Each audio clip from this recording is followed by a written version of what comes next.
de Emanuel. Quem é que está na casa pela primeira vez? Ninguém. Bem-vindos a todos. Vamos então estar reunidos em nome do Senhor da vida e, como tal, unir os nossos pensamentos, os nossos sentimentos e a nossa atenção para a mensagem que chega, desde logo, é esta que Emanuel nos faculta e cujo título é Joio. E é um comentário ao excerto do Evangelho de Mateus, Palavras de Jesus, capítulo 13, versículo 30. Deixai crescer ambos junto até à ceifa, e por ocasião da ceifa direi aos ceifeiros: colhei primeiro o joio e atai-o em molhos para o queimar. E Emanuel comenta: quando Jesus recomendou o crescimento simultâneo do joio e do trigo, não quis senão demonstrar a sublime tolerância celeste no quadro das experiências da vida. O Mestre nunca subtraiu as oportunidades de crescimento e santificação do homem e, nesse sentido, o próprio mal, oriundo das paixões menos dignas, é pacientemente examinado pelo seu infinito amor, sem ser destruído de pronto. Importa considerar, portanto, que o joio não cresce por relaxamento do lavrador divino, mas sim porque o otimismo do celeste semeador nunca perde a esperança na vitória final do bem. O campo do Cristo é região de atividade incessante e intensa. Tarefas espantosas mobilizam falanges heroicas. Contudo, apesar da dedicação e da vigilância dos trabalhadores, o joio surge ameaçando o serviço. Jesus, porém, manda aplicar processos defensivos com base na iluminação e na misericórdia. O tempo e a bênção do Senhor agem devagarinho e os propósitos inferiores transubstanciam-se. O homem comum ainda não dispõe de visão adequada para identificar a obra renovadora. Muitas plantas espinhosas ou estéreis são modificadas na natureza essencial pelos filtros amorosos do administrador da seara, que usa afeições novas, situações diferentes, estímulos inesperados ou responsabilidades eternas que falem ao coração. Entretanto, chega-se à época da ceifa, depois do tempo de expectativa e observação, faz-se então necessária a eliminação do joio em molhos. A colheita não é igual para todas as sementes da terra. Cada espécie tem o seu dia, a sua estação. Eis porque, aparecendo o tempo justo de cada homem e de cada coletividade, exige-se a extinção do joio, quando os processos transformadores de Jesus foram recebidos em vão. Nesse instante, vemos a individualidade ou o povo a agitarem-se através de aflições e hecatombes diversas em gritos de alarme e socorro, como se estivessem nas sombras de naufrágio inexorável. No entanto, verifica-se apenas a destruição das nossas aquisições ruinosas ou inúteis. E em vista do joio ser atado aos molhos, uma dor nunca vem sozinha. Procuremos unir os pensamentos a Jesus neste momento em que nos reunimos e concentramos a nossa atenção nos interesses que nos invadem a alma e, sobretudo, as dificuldades que enfrentamos, as provas rudes, colocam-nos a caminho do Senhor da vida, em busca de respostas que o mundo não sabe dar. Eis-nos, pois, neste momento sublime, procurando unir os nossos pensamentos e os nossos sentimentos em oração singela, em espírito de gratidão a Deus, Pai e Senhor da vida, pela oportunidade que a todos concedeu, pelo mergulho na vida física, pelas experiências que nos impulsionam para os planos superiores. Agradecemos, Mestre querido e Pai amado, a existência, as experiências, e pedimos inspiração, sobretudo para os momentos de maior fragilidade, para que não nos falte a coragem, o ânimo, a vontade de viver, a superação das nossas limitações. Por isso, unimos o melhor de nós, os nossos melhores propósitos, na singela oração que dirigimos também em favor de todos quantos sofrem, em testemunho de solidariedade fraternal, envolvendo aqueles que nos são próximos ou mais distantes, afetos ou desafetos, em atitude de condescendência, de perdão, de afeto, de amor. Nesta manhã, Senhor, unimos aos desencarnados, à plateia que do outro lado da vida aqui se encontra também conosco, na oração, na vivência feliz que escolhemos para esta manhã. Mestre querido, apesar das vicissitudes, seguimos em frente e contamos, Senhor, que a Tua presença permaneça junto de nós. Muito obrigado.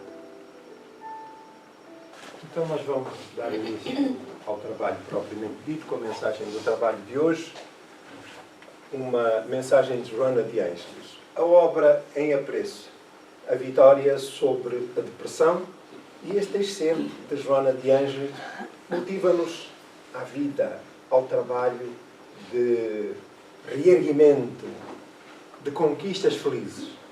Se pretendes bem-estar, diz Joana de Ângeles, saúde e alegria, envolve-te na luz do amor, edificando-te interiormente através do cultivo de pensamentos superiores, evitando angústias desnecessárias, ansiedades injustificáveis, medos sem lógica, solidão egoísta.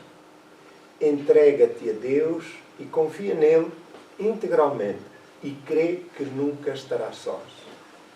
É uma questão de fé, de alegria de viver, de vontade de superação das nossas limitações. Então, o nosso tema de hoje é um excerto da obra Vitória sobre a Depressão, e cujo título é Viver com Alegria. A humanidade passa por circunstâncias difíceis que fazem parte do processo evolutivo a que estamos sujeitos inexoravelmente. É incontornável. Estamos na Terra, fazemos parte do programa estabelecido para este período de tempo que atravessamos, no sentido de aproveitarmos o melhor que a própria vida nos faculta para ressarcirmos débitos do passado e, simultaneamente, conquistarmos o direito de prosseguirmos adiante, isto é, de ascender a outros patamares. Eu peço desculpa. Portanto, é importante perceber que somos espíritos. E o espírito é imortal. E desde que sai das mãos do Criador, o seu destino é de superação, é de crescimento e é de aperfeiçoamento. Quando Allan Kardec perguntou aos espíritos, aos bons espíritos, ao espírito da verdade, o que era o espírito, eles responderam: para nós o espírito é alguma coisa, para vós não é nada. E não é nada porque temos dificuldade em perceber aquilo que é a essência do espírito, do ser inteligente, que é cada um de nós. E então, para melhor percebermos, ele definiu como um ser ou uma centelha eletromagnética. Então, idealizemos uma pequena chama bruxuleante que tem na sua essência aquilo que é a vida. Pensar, sentir. E esse pensamento é uma força poderosa que jaz no próprio espírito e que atrai em torno de si a matéria. A matéria com a qual se reveste e que forma o corpo a que Kardec deu o nome de perispírito. Portanto, quando alguém diz eu vi um espírito, então ele está a ver, de facto, o espírito, mas revestido de matéria, que dá a sensação exata como nós aqui estamos. Matéria mais subtil, mas é essa matéria e o espírito, portanto, que dão aso à formação do corpo físico, neste plano mais denso. Ora, o que acontece é que o espírito, desde os tempos imemoriais do seu aparecimento, da sua formação, vai crescendo, aperfeiçoando-se de etapa em etapa, e aqui chegados para nós, neste momento, já temos milhões de anos desde os tempos mais primitivos da existência, passando pelas cadeias da vida, no campo da animalidade e depois para a humanidade. E o nosso destino é a angelitude. Ora, significa que nós estamos numa etapa que é provisória. Porquê? Porque tudo vai depender das circunstâncias, ou melhor, do aproveitamento das circunstâncias que nós fizermos. Ora, estamos aqui exatamente para trabalhar o nosso aperfeiçoamento e granjear, conquistar méritos para seguir adiante. Que méritos são esses? Resultam do aperfeiçoamento moral da criatura. Portanto, as leis divinas são imutáveis e regem toda a vida e são transversais e iguais para todas as criaturas. Então, cada um de nós tem que talhar o seu próprio destino e usar com sensatez, com elevação e com dignidade os recursos que Deus, o Criador, nos facultou para irmos paulatinamente conquistando e afastando-nos da retaguarda da vida, e à medida que esse processo vai acontecendo, nós deixamos de nos afastar, ou melhor, afastamos-nos das dores que ainda pontilham a nossa vida e vamos aproximando da felicidade, que é o que nós desejamos.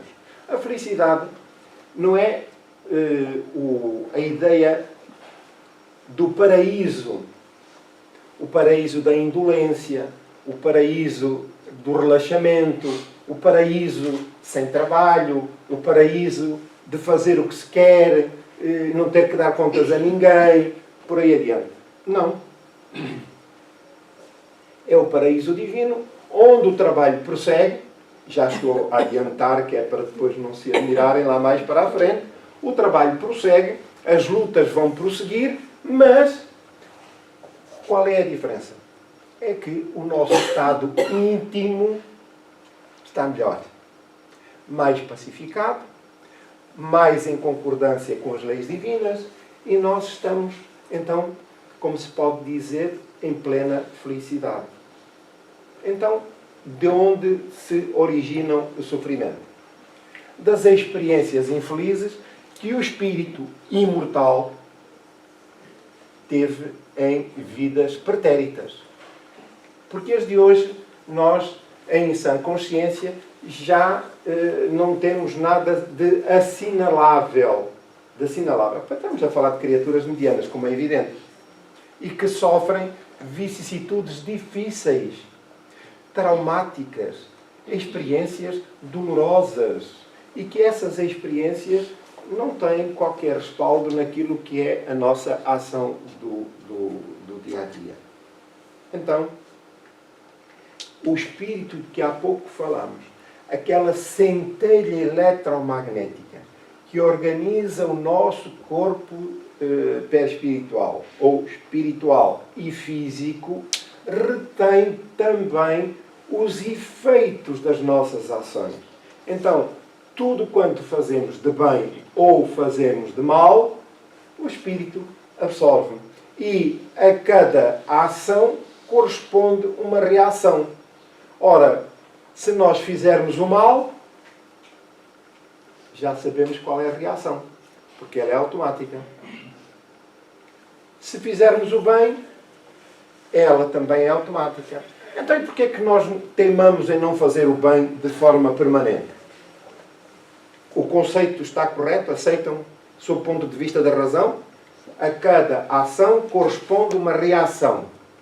Ora bem, se eu fizer o mal, qual é a reação?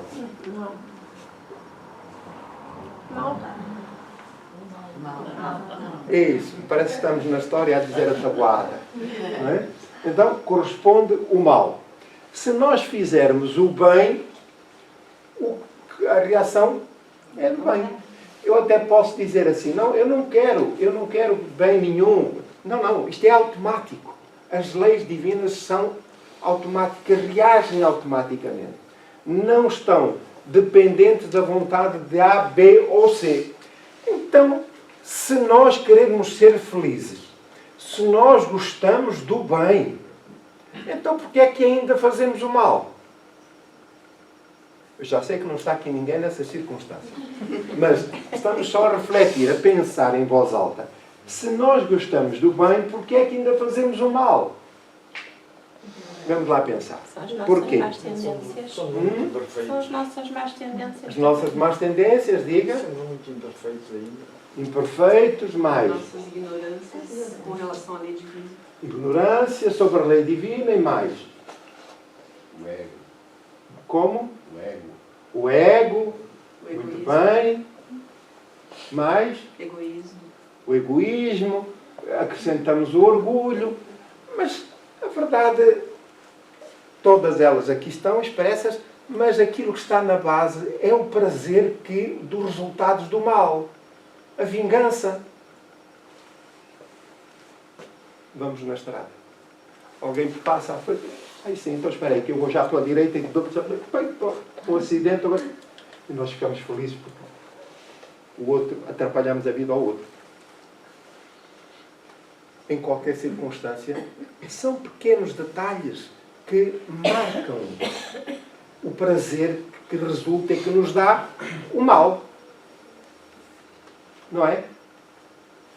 Ora, se nós formos, que somos cristãos, somos capazes de decorar, melhor, de citar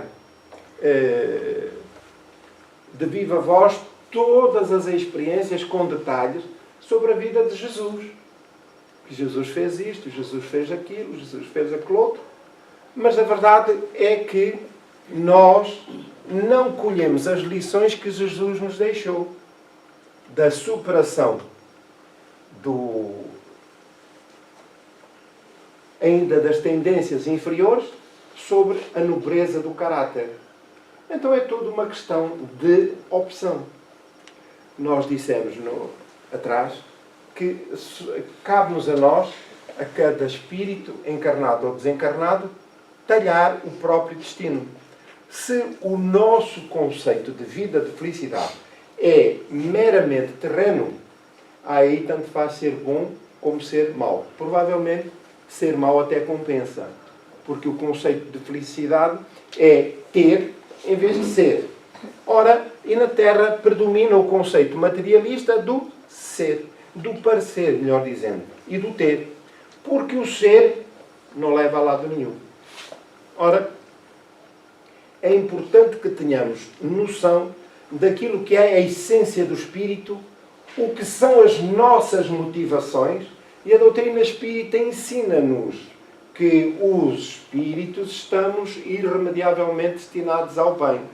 Ora, quanto mais tardio for o nosso empenho na aplicação do bem, mais distante se encontra o estado de felicidade que nós desejamos almejar.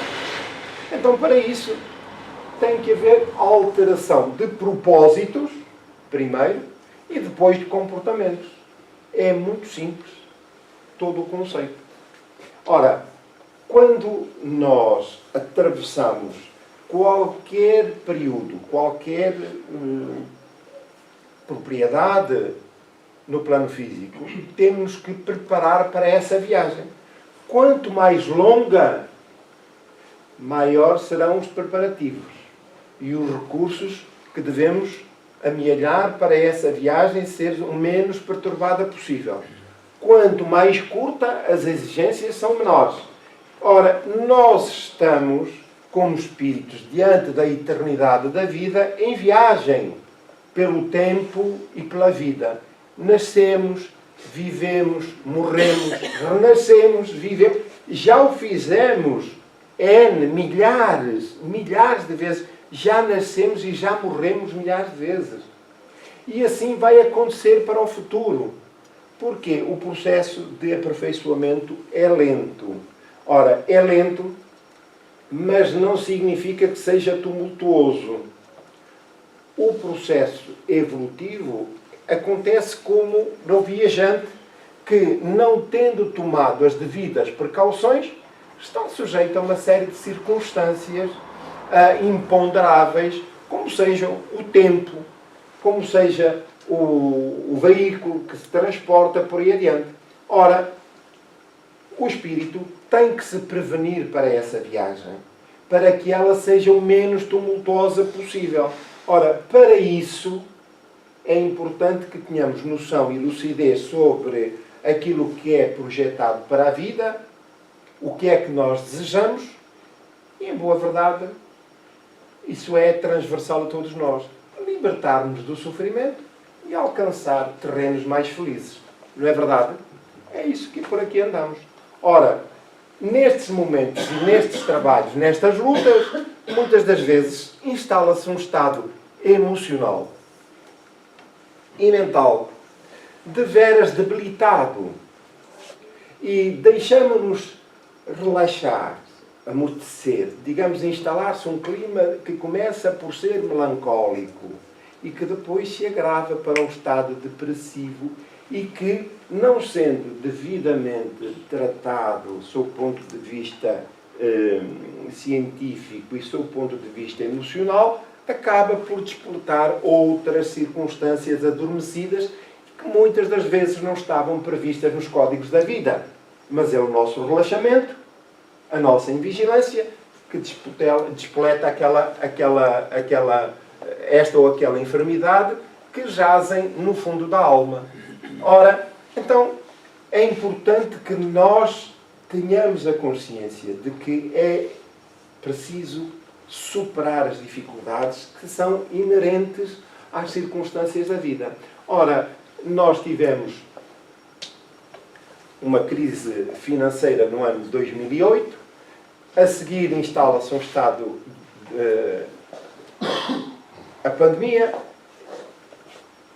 a guerras que se vão multiplicando como cogumelos, e tudo isto nos avassala, porque nos entra pela casa dentro, através de notícias para as quais nós temos que estar preparados e que, juntando-se às nossas vicissitudes, às nossas experiências pessoais, acabam por interferir no nosso campo mental. E nós perguntamos muitas das vezes o que andamos aqui a fazer. Porque somos chamados a viver estas circunstâncias. e não vemos futuro. Porque afinal tudo termina ali. Quando a nossa visão não se alonga para além do horizonte da vida física, tudo termina ali e nós vamos nos desgastando. Porquê? Porque não governamos as nossas emoções e os nossos propósitos. Portanto, da melancolia, da tristeza, que é natural na vida, ela faz parte da vida, para um estado melancólico e depois para um estado depressivo, é um caminho muito curto. É disso que nós vamos aqui falar. Ou melhor, vamos aqui falar do antídoto para a depressão. E esse é viver com alegria.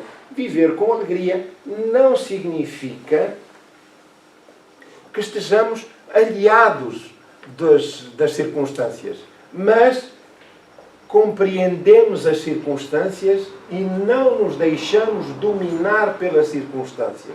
Mesmo que chamados a vivenciá-las, nós não nos deixamos dominar por elas. Quer dizer, somos nós que regulamos o nosso estado emocional e mental. Para quê? Porque não nos deixamos vencer, não queremos ser vencidos pelo estado doentio mental e emocional instalado, e por isso é importante que recorramos à alegria. Mas como a alegria? Se o ambiente é todo ele doentio. Sim, é a alegria da vida, a alegria de viver. A encarnação é um momento histórico na nossa existência. É um momento histórico que nos auxilia no crescimento espiritual. Nós não nos encontramos sós, apesar das aparências. Os nossos anjos tutelares caminham conosco, a par e passo, auxiliando-nos, motivando-nos para a superação das nossas dores. Então, nós ainda podemos contribuir para a vida e para a comunidade, para a sociedade em que nos encontramos. Com a nossa pequena cota-parte, mas contribuímos em consciência. Seja no relacionamento pessoal, seja na oração que endereçamos, seja no convívio com os nossos amigos ou familiares, seja no local de trabalho, sermos uma chama que ilumina, mesmo que tenuamente, os caminhos da vida, para que outros possam beneficiar-se do nosso estado íntimo. É isso que Joana de Ângeles nos recomenda aqui, neste capítulo, viver com alegria. Então, vamos aqui refletir um pouco. Saúda o dia nascente com alegria de viver, aureolada pela gratidão a Deus. Porquê que Joana começa com esta recomendação? Porque nós somos espíritos, neste momento, a beneficiar de um corpo físico para viver as experiências no plano material. Há milhões de espíritos que gostariam de estar no nosso lugar e não podem. Pelas mais variadas circunstâncias, não podem. Então significa que viver no corpo físico, apesar das dores, é sempre um benefício que nós temos, que nos é concedido e do qual devemos tirar o melhor partido. Cada novo dia é uma oportunidade abençoada de crescimento espiritual e de iluminação interior. Portanto, essa alegria tem a ver com as conquistas espirituais e não com as conquistas terrenas. E é para isso que o nosso espírito se deve preparar. As conquistas espirituais, que têm a ver com as conquistas morais, com a reforma íntima, com a vigilância sobre si próprio e a vitória sobre as suas condições inferiores. Portanto, é toda uma visão espiritual. É isso que importa, porque logo mais, tudo o que as experiências no campo físico estão terminadas. Porque nós vamos de viagem para outro plano da vida, deixamos o corpo, e o futuro vai depender de como encaramos mentalmente as circunstâncias da vida. Então, a criatura que se predispõe a ser alegre, corajosa e, dentro do possível, feliz pelas circunstâncias espirituais, ela chegará ao outro lado da vida mais tranquila do que aquela que vai repleta de incertezas, de amarguras, de angústias, porque está perturbada. E tanto está perturbada deste lado, e o estado depressivo permanece. O estado depressivo permanece. E quanto mais grave for, maior serão as dificuldades nas reencarnações seguintes. Porque a cura não surge de fora para dentro, mas de dentro para fora. Então, ou melhor, a doença reflete o desequilíbrio moral da criatura que depois passa para o seu modo vivente. Então, a depressão, quando ela é vivida e prolongada e não há qualquer atitude ou propósito de contrariar esse estado doentio, então ela permanece do outro lado da vida e pode-se prolongar para reencarnações subsequentes.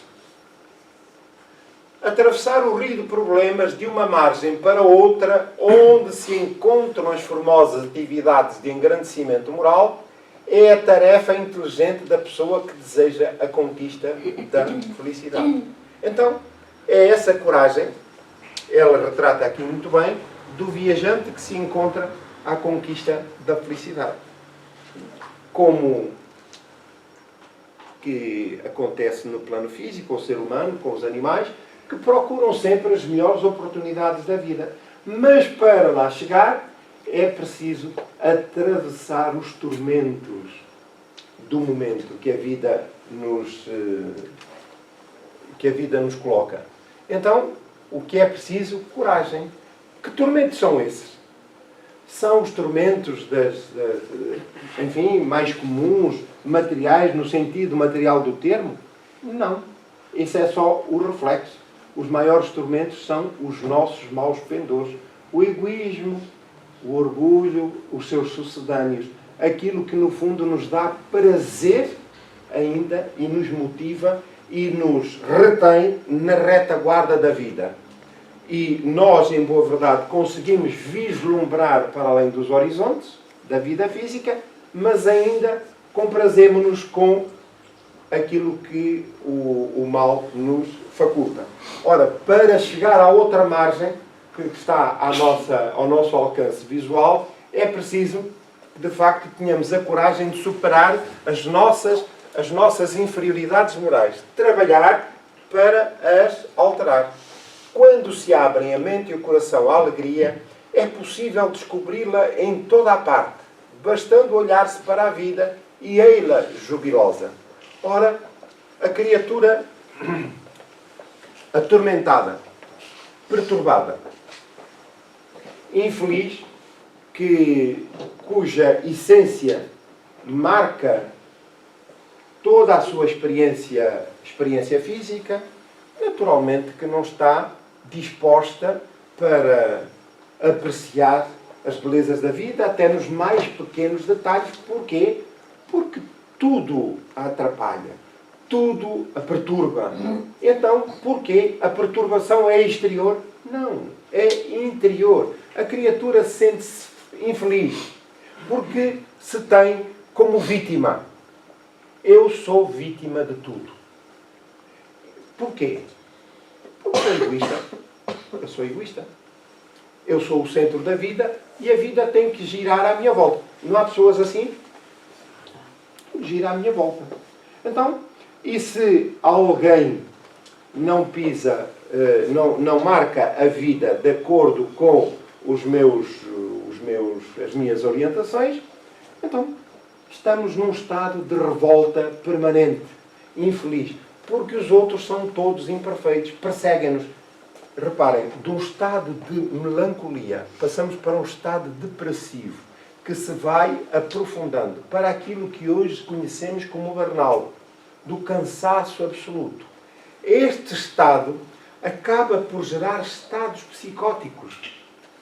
Outras doenças que não estavam previstas nos códigos da vida, mas que, não tendo sido acautelado e socorridos em devida altura, acabaram de despoletar toda uma série de circunstâncias.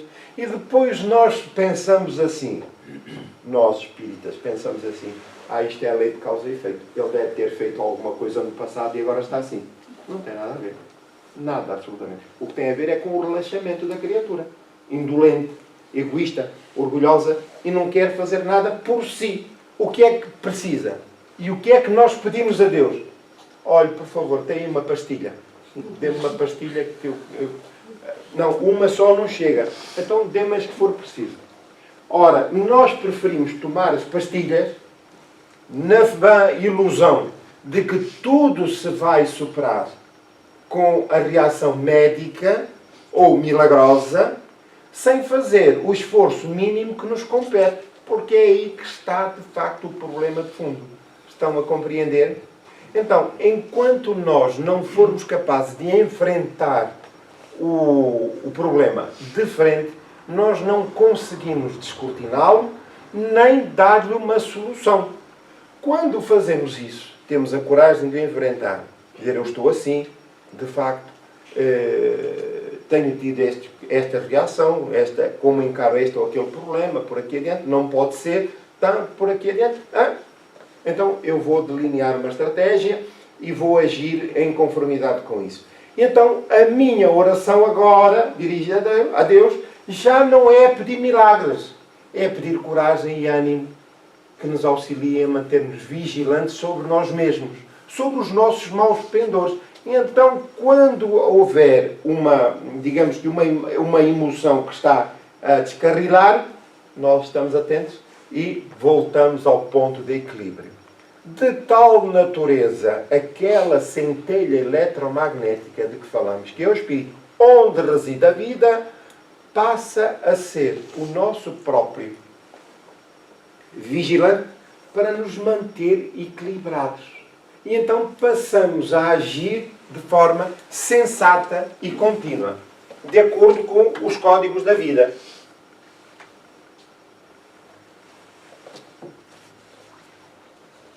Enquanto isso não for feito, e o que é que nós, as religiões tradicionais, instalaram? O recurso ao milagre. Quer dizer, nós não somos chamados, de facto, a melhorar, mas tão somente a reclamar e a solicitar os benefícios divinos sem qualquer esforço, sem qualquer contrapartida. Ora, é evidente que isto, o que estamos aqui a dizer, o que nos revelam os Espíritos, é um choque. Porquê?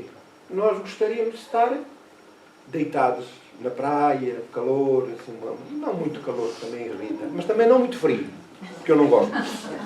E também não quero o chapéu de sol muito curto. E também queremos alguém que nos venha trazer um copo de água fresca. E às vezes está muito gelada, por favor, ponha-me um bocadinho de água.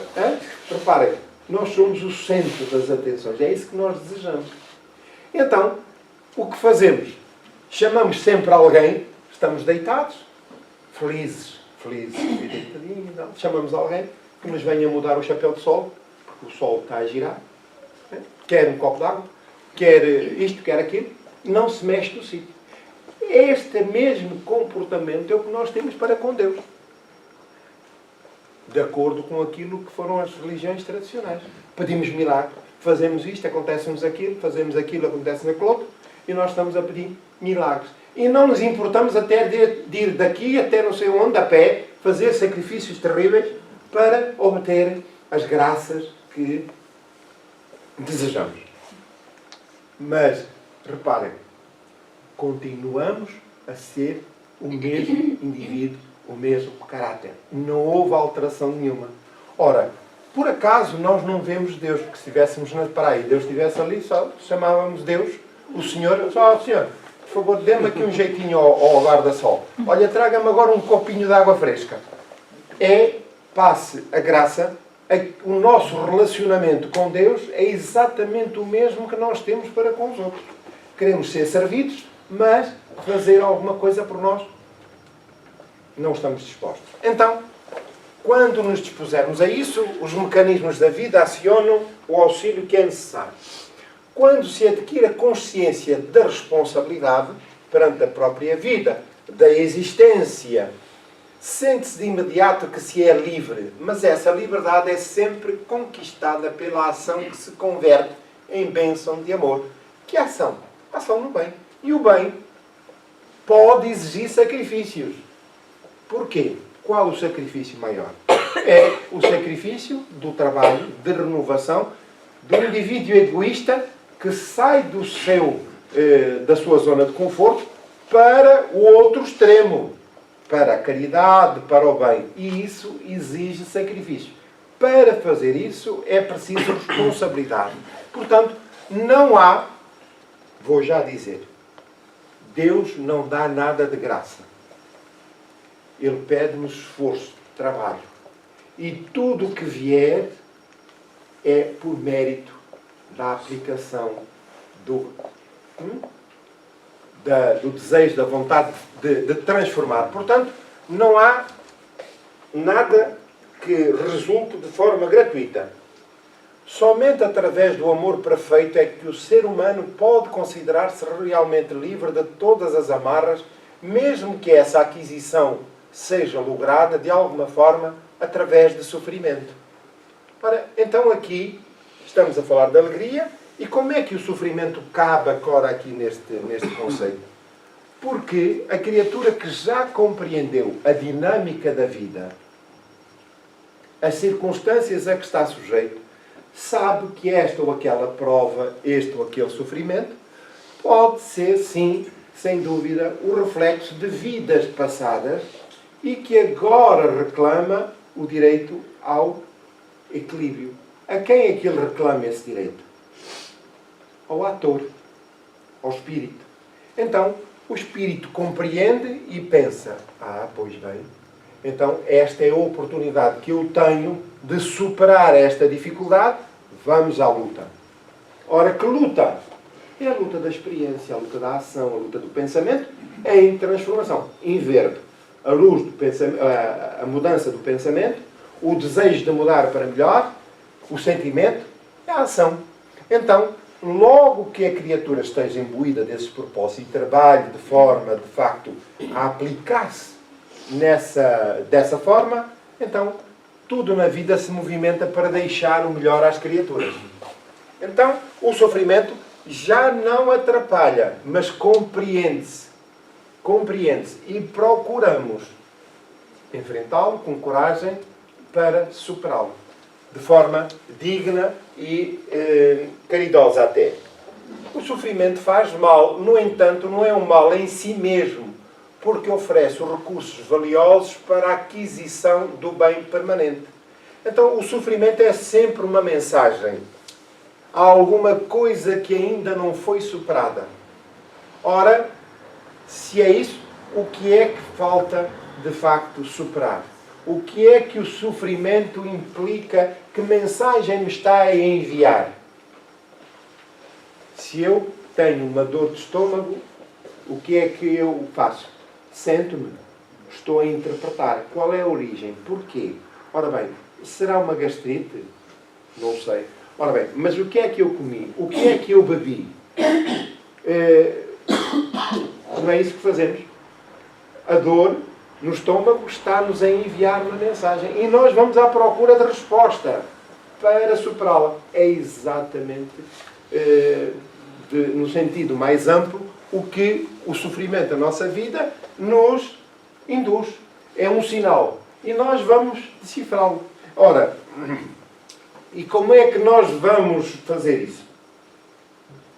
Analisá-lo com seriedade, com honestidade. E quando isso acontece, os nossos benfeitores, o nosso guardião, o nosso guia espiritual, está ali a intuir-nos e a auxiliar-nos nesse processo, que não é de todo consciente, mas inconscientemente nós chegamos lá. Ora, dizemos assim, o que é? Se eu ainda sou egoísta, ou ainda sou orgulhoso, ou ainda sou assim, ou ainda sou assim, pode ter a ver com isto, pode ter a ver com aquilo, e sobressai de forma evidente a nossa limitação. Porquê? Porque nós somos honestos e estamos de facto interessados em perceber qual é a origem, ou melhor, qual é o problema, a patologia que dá origem àquele sofrimento.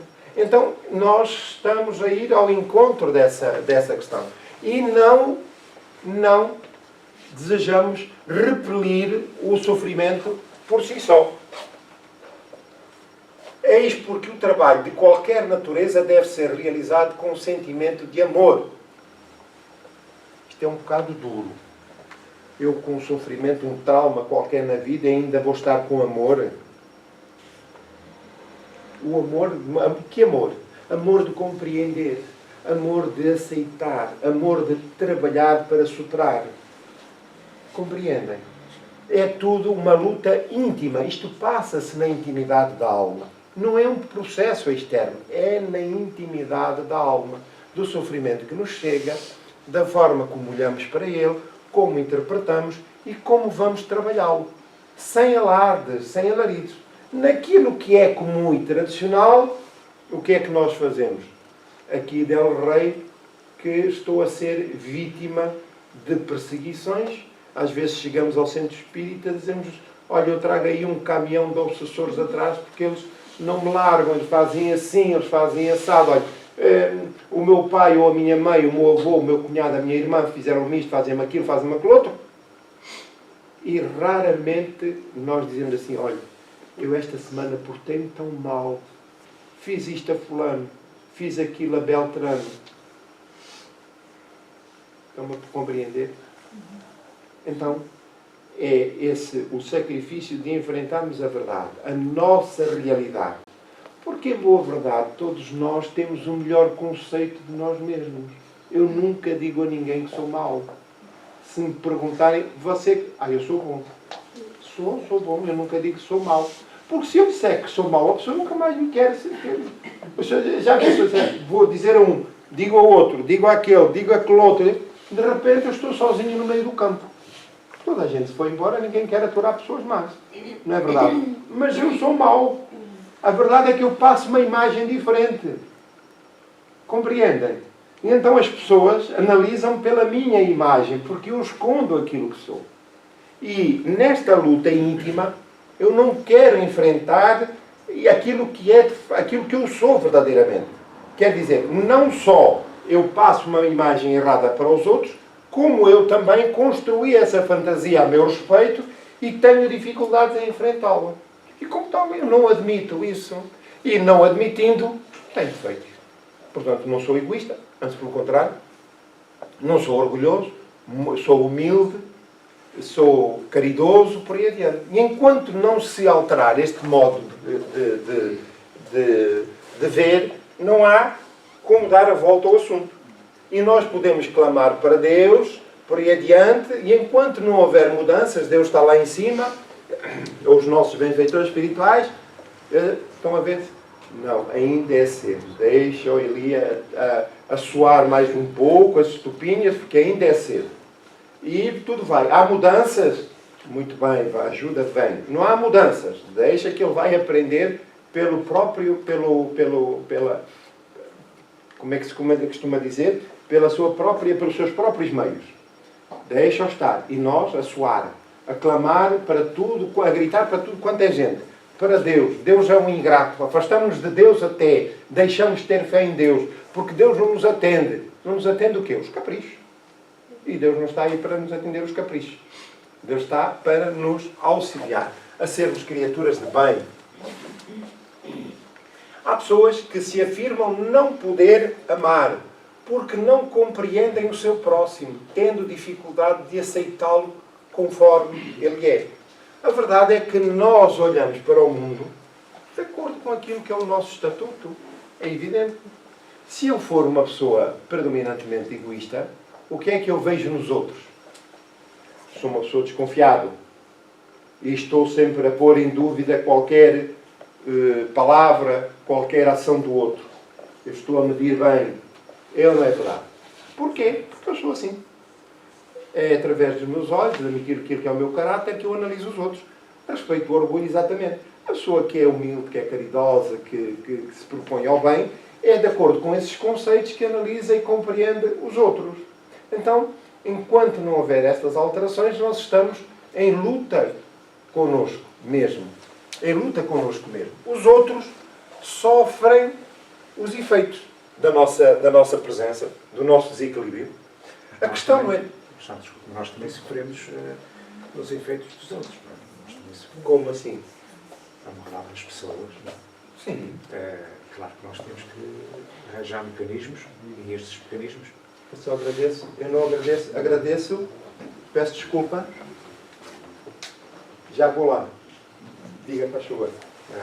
Nós temos que realmente... Começa em nós a alteração... contornar essas maldades ou essas pessoas que... Mas há certas situações que as pessoas estão sempre mais ali na nossa presença. Mas e nós temos a obrigação realmente de dar a volta. Superar dentro do possível. Mas às vezes é muito difícil. Mas é um desafio a que estamos sujeitos e que devemos fazer o melhor possível. É evidente que há casos e há casos em que são irreversíveis. Quer dizer, as pessoas comprazem-se e eu só vou responder por mim. Como é que eu reajo diante da reação dos outros? Como é que eu ajo? O que é que eu faço? Isso é que importa, não é? Porquê? Porque nos distanciamos e não abdicamos de fazer o bem, mesmo àqueles que nos querem mal, na eventualidade de ser necessitado. Porque há pessoas... Essas pessoas às vezes não deixam. Mas se não deixam, nós retiramos. Não querem. Mas nós retiramos. Nós não vamos impor aos outros aquilo que os outros não querem. Não é? Aqui o que é fundamental é como é que eu ajo diante das circunstâncias do outro. Que de facto existem as pessoas que se não são como nós no momento, ou nós não somos como elas, mas já fomos. E portanto isto é uma experiência e é um teste que nós, para a nossa própria vida. E portanto, como é que reagimos? É que é o fundamental. Diga, Danúzia. Muito bem, então vamos adiante. Quando o amor se instala, a alegria de viver brilha como resultado da própria alegria de ser consciente. Ora bem, porquê? Porque o que passa a ocupar as nossas preocupações e o nosso campo mental não é o sofrimento. É a alegria, é o bem, ou melhor, é o bem e a alegria é o reflexo desse estado íntimo em que a criatura se identifica e coloca no ponto central da sua existência o desejo de fazer o bem. Como tal, está mais predisposto a olhar para as suas dores com outros olhos, com outro temperamento, com outro desejo. E, portanto, deixou, ou melhor, está a deixar de ser egoísta e orgulhoso para se integrar no ambiente espiritual. Às vezes acontece, como disse aqui o nosso irmão, que as outras pessoas não correspondem da mesma medida. É verdade. Mas pensemos em Jesus. Acham, senhores, que Jesus, no seio daquele grupo vasto em que permanecia e que variava de quando em vez, tinha a correspondência dos outros face ao seu comportamento e ao seu caráter? Vou fazer melhor a pergunta porque não ouvi a resposta. Acham que as pessoas correspondiam da mesma medida para Jesus como ele para com os outros? Não. Ora bem. E ele deixou de cumprir com o seu trabalho? Não. Então, foi para isso que Jesus veio ao mundo, para dizer, olha, este é o roteiro. É assim que a criatura de bem, ou pelo menos aquele que se preocupa com isso e que deseja transformar-se, deve agir. Portanto, independentemente das circunstâncias que nos rodeiam, ele nunca impôs a sua doutrina a ninguém. Nos momentos derradeiros, na última ceia, quando ele chamou os apóstolos para a última ceia porque perspectivava o desenlace próximo e nas circunstâncias que ocorreu, ele próprio, ali junto com os apóstolos, o que é que disse nos últimos momentos? Aquele que mete a mão no prato comigo há de me trair. Isto é muito grave e muito contundente. Contudo, o Judas, que era ele que se referia, não deixou, depois disso, de agir e criar condições para que ele fosse detido e acabasse crucificado. Estão a compreender? Ao invés de estar atento ao aviso, porque Jesus dá-lhe a oportunidade de ele recuar. Mas não o fez. Avançou. Avançou porquê? Porque estava desfasado ou desafinado com os propósitos e com a mensagem de Jesus. Porque enquanto Jesus falava para o Espírito, que é eterno, imortal, o que Judas e outros desejavam era a vitória política e territorial. E, portanto, ele manteve-se exatamente até tomar consciência da gravidade do ato que tinha cometido. Estão a compreender? Então, perdão. Os sinais estão sempre lá. A vida encarrega-se disso. Retê-los ou não, depende de nós. Viver com alegria não impede a presença do sofrimento. Porque o sofrimento faz parte da vida. Nós vivemos num planeta que é um planeta que os espíritos definiram como de provas e expiações. Na escala dos mundos, a Terra é um planeta inferior ainda. Abaixo de nós estão os mundos primitivos, onde os seres humanos ensaiam as primeiras encarnações e vivem exclusivamente para procriar e sobreviver. Portanto, vejam que nós não estamos tão longe da retaguarda como isso. E estamos ainda muito longe da vanguarda dos espíritos e dos mundos superiores. Portanto, faz parte do próprio mundo, o que significa que faz parte das leis da vida o sofrimento. Agora, como encarar o sofrimento?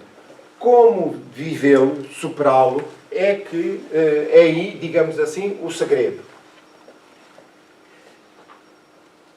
Do processo, pelo contrário, é exatamente por serem compreendidos como indispensáveis que proporciona satisfações e bem-estar.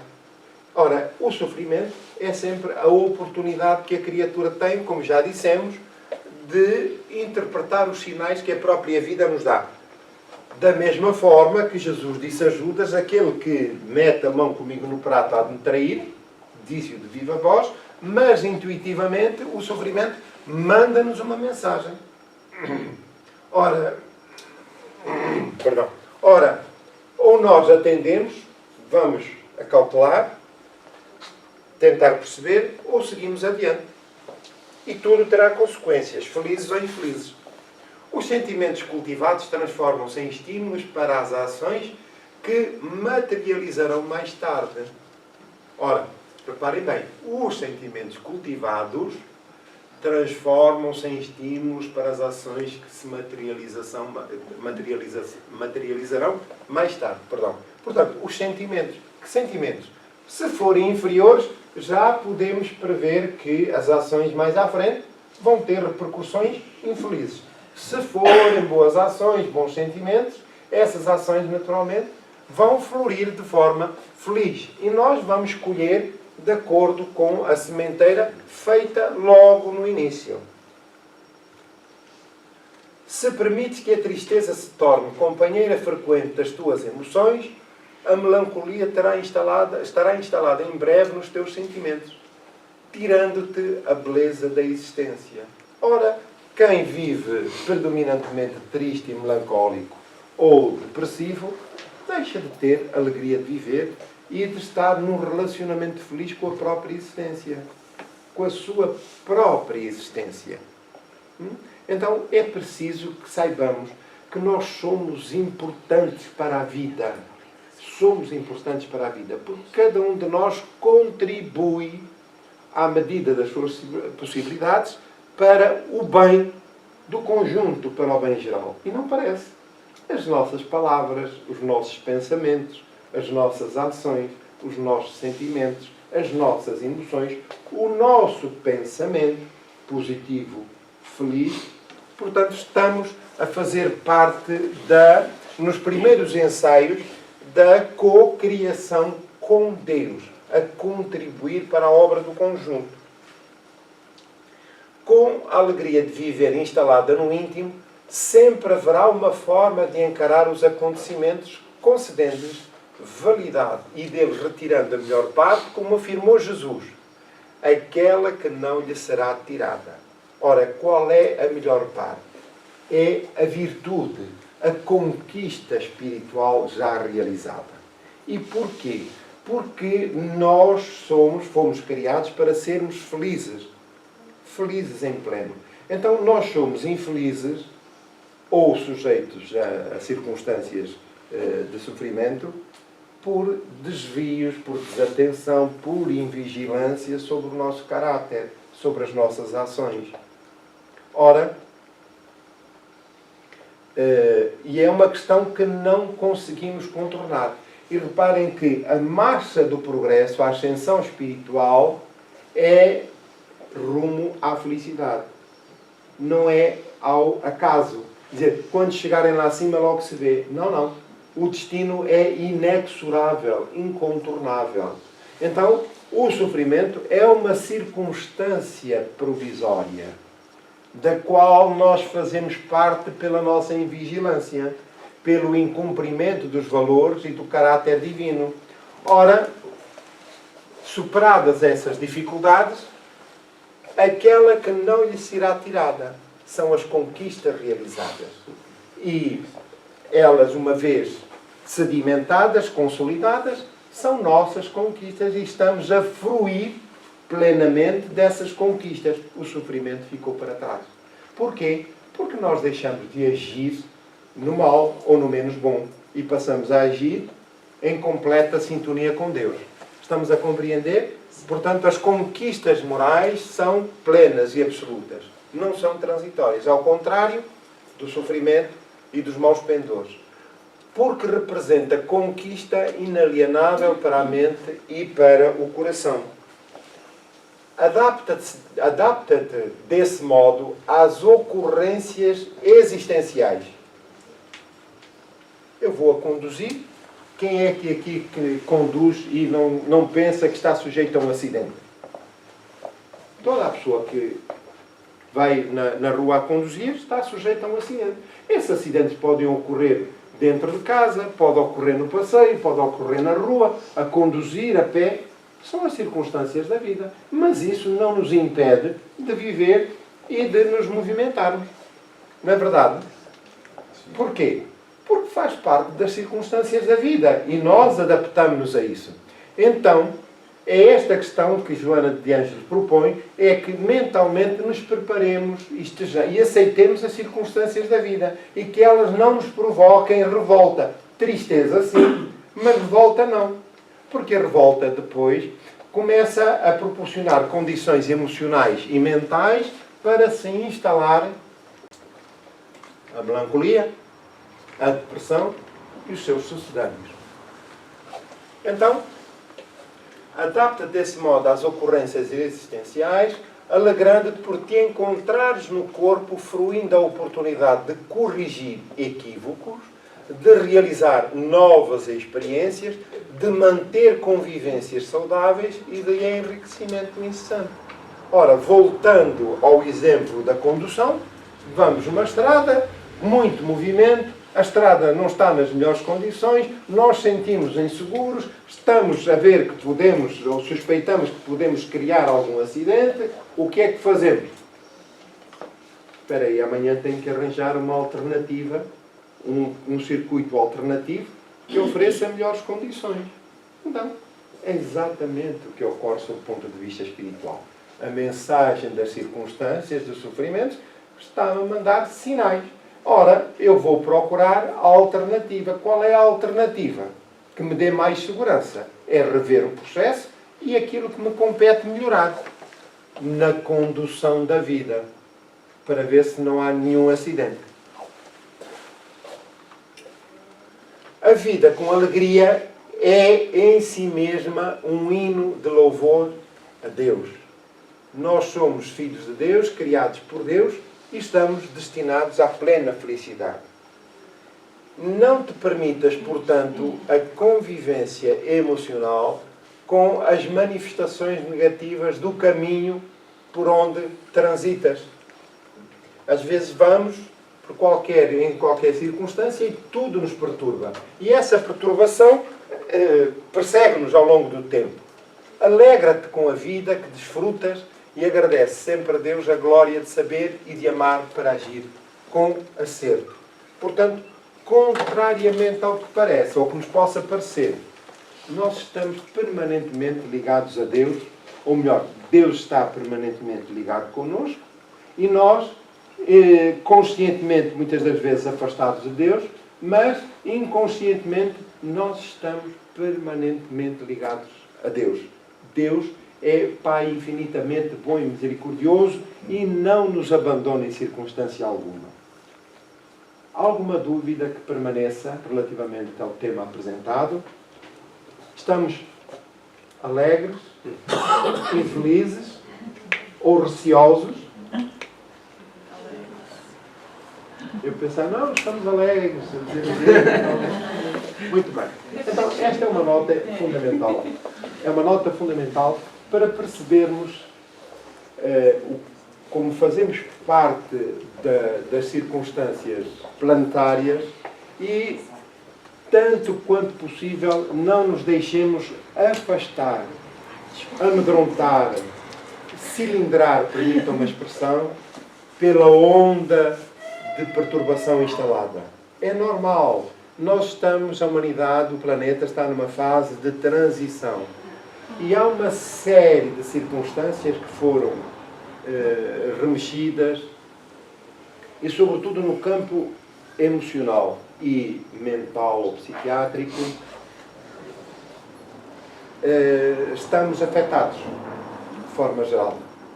Então é importante que saibamos triunfar sobre estas condições instaladas, de desgosto, de infelicidade, de tristeza, como se não houvesse amanhã. Há amanhã. Estejamos seguros disso. E Deus está connosco. Permanece irretocavelmente connosco. Os nossos benfeitores espirituais, os nossos familiares que partiram já para o outro lado da vida e cujos laços permanecem ligados aos nossos corações. Portanto, são muitos aqueles que também oram a Deus por nós, pedindo amparo, pedindo inspiração para que saiamos da vida vitoriosos e para que estejamos, tanto quanto possível, em paz e alegres. É fundamental. Então nós vamos pedir licença e vamos encerrar o nosso trabalho da manhã.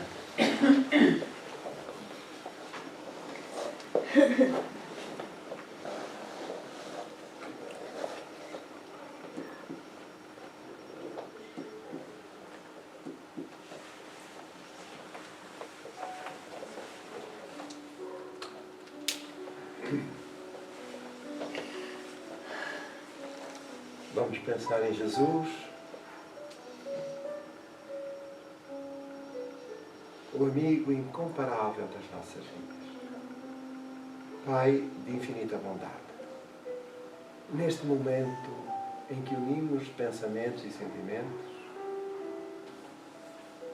cantamos glórias a Deus e rogamos paz para os homens, para a humanidade. O momento, Senhor, é de alegria pela oportunidade de compreensão da dinâmica da vida, mas também de como podemos superar as nossas limitações e dificuldades. Que a tua paz, Senhor, envolva todo este ambiente, a cada um dos encarnados e dos desencarnados, para que as bênçãos de saúde, bênçãos de paz, de ânimo e coragem possam consolidar-se na nossa intimidade. Que a tua paz, Senhor, alcance os que mais sofrem, aqueles que no mais completo anonimato vivem dores excruciantes de saúde física ou emocional, mental, mas também, Senhor, e particularmente para os países em guerra, para aqueles onde as condições básicas de vida se tornaram incomportáveis, pela ausência de atendimento na saúde, na alimentação, na educação. Mestre querido, estamos certos, porque és o timoneiro desta embarcação, que ela não se sobrará. Chamas ao palco da vida todos os teus filhos, para que aproveitem a oportunidade destes últimos tempos em que a humanidade sofrerá os efeitos da ceifa espiritual. O joio será, assim, relegado para outros planos, para que o trigo prossiga viçoso e possa produzir a 100 por 1. Eis-nos, pois, Senhor, entregando-te o nosso coração, para que estejamos em convívio próximo, íntimo, com os benfeitores espirituais que nos amparam, mas em simultâneo oferecer a nossa oração em favor de todos quantos ainda se opõem ao bem, consciente ou inconscientemente.